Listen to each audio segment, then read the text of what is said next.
जय जिनेन्द्र। आज हम NCERT 12th micro economics chapter 1 माध्यमिक शिक्षा मंडल का प्रश्न पत्र का क्वेश्चन नंबर 4 केंद्रीयकृत योजनाबद्ध अर्थव्यवस्था और बाजार अर्थव्यवस्था के मध्य अंतर देखेंगे। देखिए, केंद्रीयकृत योजनाबद्ध अर्थव्यवस्था का अर्थ होता है कि जो सरकार होती है वो उत्पत्ति के सभी साधनों पर नियंत्रण रखती है, यानी जो भी उत्पत्ति के साधन होंगे उन पर सरकार का ही स्वामित्व होगा और सरकार का ही नियंत्रण होगा। जबकि जो बाजार अर्थव्यवस्था होती है उसमें निजी हाथों में उत्पत्ति के साधनों का स्वामित्व एवं नियंत्रण होता है। दूसरा है कि जो बाजार अर्थव्यवस्था होती है उसमें व्यक्तिगत स्वतंत्रता होती है, व्यक्ति क्या काम करेगा इसके लिए वह स्वतंत्र होता है। परंतु केंद्रीकृत योजनाबद्ध अर्थव्यवस्था में जो सरकार होती है उसके द्वारा व्यक्तिगत स्वतंत्रता को बाधित किया जाता है। सरकार निर्धारित करती है कि कौन क्या करेगा। केंद्रीकृत योजनाबद्ध अर्थव्यवस्था में क्या होता है कि योजना बनाई जाती, जैसे हमारे देश में पंचवर्षीय योजनाएं बनाई जाती थी तो वो केंद्र के द्वारा बनाई जाती थी और फिर सभी जगह उन्हें लागू किया जाता था। तो पूरे क्षेत्र के लिए एक केंद्रीय सत्ता जो होती है उसके द्वारा योजना बनाई जाती है केंद्रीकृत अर्थव्यवस्था में। जबकि बाजार अर्थव्यवस्था में इस प्रकार का जो कोई केंद्रीय नियोजन नहीं पाया जाता। फिर केंद्रीय बाजार अर्थव्यवस्था में क्या होता है, क्रेता और विक्रेता के मध्य स्वतंत्र प्रतियोगिता होती है। क्रेता जो है वो कम से कम कीमत में वस्तु को लेना चाहता है और विक्रेता ज़्यादा से ज़्यादा कीमत में वस्तु को बेचना चाहता है। तो दोनों के मध्य जो है वो प्रतियोगिता होती है और बीच का कोई मूल्य निर्धारित होता है। परंतु जो केंद्रीकृत अर्थव्यवस्था होती है उसमें इस प्रकार की कोई प्रतियोगिता नहीं पाई जाती, क्योंकि सरकार द्वारा जो निर्धारित मूल्य होता है उसी पर सभी को वस्तुओं का क्रय और विक्रय करना होता है।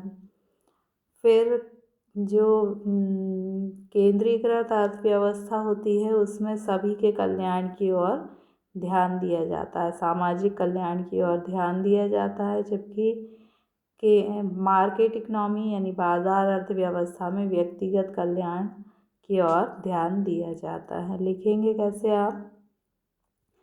केंद्रीकृत योजनाबद्ध अर्थव्यवस्था का अर्थ है कि इसमें उत्पत्ति के जो साधन होते हैं उसमें सरकार का स्वामित्व और नियंत्रण होता है। जबकि बाजार अर्थव्यवस्था में जो उत्पत्ति के साधन हैं उन पर निजी स्वामित्व और नियंत्रण होता है।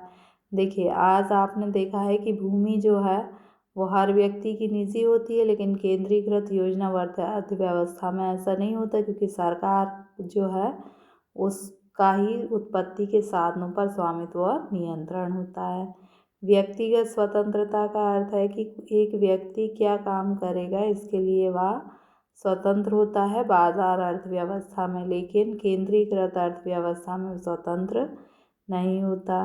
नियोजन केंद्रीकृत अर्थव्यवस्था में जैसे हमारे यहाँ पहले योजना आयोग पाया जाता था, ऐसे कोई केंद्रीय नियोजन सत्ता होती है जो पूरे क्षेत्र के लिए योजनाएं नीतियों को निर्धारित करती है। परंतु बाजार अर्थव्यवस्था में केंद्रीय नियोजन का अभाव पाया जाता है। प्रतियोगिता केंद्रीकृत योजनाबद्ध अर्थव्यवस्था में क्रेता और विक्रेता के मध्य मूल्य के लिए प्रतियोगिता पाई जाती है, लेकिन किसमें? बाजार अर्थव्यवस्था में मूल्य के लिए प्रतियोगिता पाई जाती है, लेकिन केंद्रीकृत अर्थव्यवस्था में जो सरकार होती है वही कीमत निर्धारित करती है और उस पर ही क्रय विक्रय होता है, यानी मूल्य के लिए प्रतियोगिता नहीं होती। तो हम इन शॉर्ट याद कर सकते हैं कि केंद्रीकृत अर्थव्यवस्था में उत्पत्ति के साधनों पर सरकार का स्वामित्व होता है और बाजार अर्थव्यवस्था में निजी स्वामित्व होता है। व्यक्तिगत स्वतंत्रता केंद्रीय अर्थव्यवस्था में नहीं होती और बाजार अर्थव्यवस्था में होती है। केंद्रीय नियोजन केंद्रीकृत अर्थव्यवस्था में होता है और बाजार अर्थव्यवस्था में नहीं होता। फिर प्रतियोगिता केंद्रीय नियोजन में प्रतियोगिता नहीं पाई जाती, जबकि बाजार अर्थव्यवस्था में प्रतियोगिता पाई जाती है।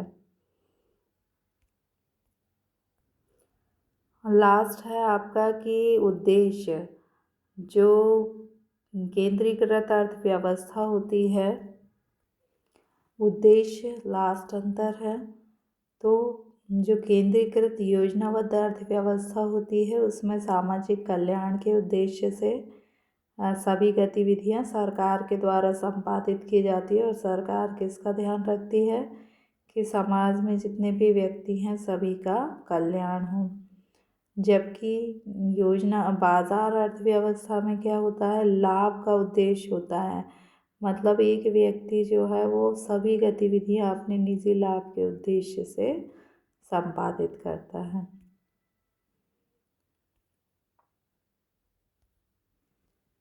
Difference between centrally planned economy and market economy, meaning ownership जो होती है सेंट्रली प्लान्ड इकोनॉमी में जो फैक्टर ऑफ प्रोडक्शन होते हैं उन पर ओनरशिप गवर्नमेंट की होती है, जबकि मार्केट इकोनॉमी में प्राइवेट ओनरशिप होती है। Personal freedom centrally planned economy में नहीं होती, मार्केट इकोनॉमी में होती है। सेंट्रल प्लानिंग जो होती है वो सेंट्रली प्लान्ड इकोनॉमी में होती है लेकिन मार्केट इकोनॉमी में नहीं होती। कंपटीशन सेंट्रली प्लान्ड इकोनॉमी में नहीं होता लेकिन मार्केट इकोनॉमी में होता है। ऑब्जेक्टिव जो सेंट्रली प्लान्ड इकोनॉमी होती है उसका ऑब्जेक्टिव सोशल वेलफेयर होता है, जबकि ये प्रॉफिट मोटिव होती है। So thank you.